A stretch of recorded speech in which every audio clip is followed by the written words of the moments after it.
Absolutely. Someone is trying to stop Mr. MilesGuo from speaking up about the CCP's weaponization, and especially when the Pras Michél's attorney requested Mr. MilesGuo to testify in Pras Michéle's trial currently going on Washington, D.C., that request was denied. And Mr. MilesGuo was also arrested on March 15th. So he won't be able to testify in Pras Michéle's trial.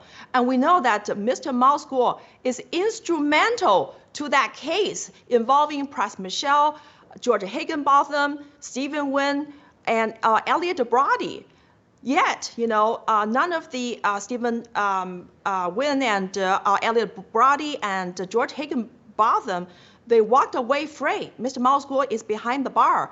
And someone is trying to stop our effort to expose the dirtiest and the darkest corner in this country, and that is the CCP's weaponization of this country's DOJ, FBI, and SEC.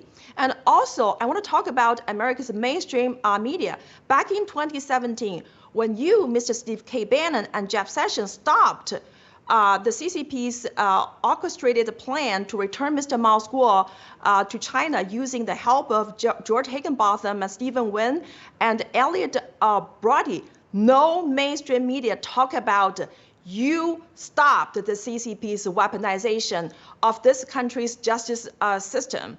And the mainstream media also did not talk about Mr. MilesGuo is the biggest victim of the CCP's weaponization of the DOJ and the FBI in Pras Michéle's case, because if you look up all the mainstream media talking about Pras Michél, they don't mention Mr. MilesGuo. And in one of the CNN's report, they even dare not mention Mr. MilesGuo's name. They just say Pras Michél was involved in the case involving a prominent Chinese dissident. Who is that Chinese dissident? It's Mr. MilesGuo, and he's behind federal bar. Yeah.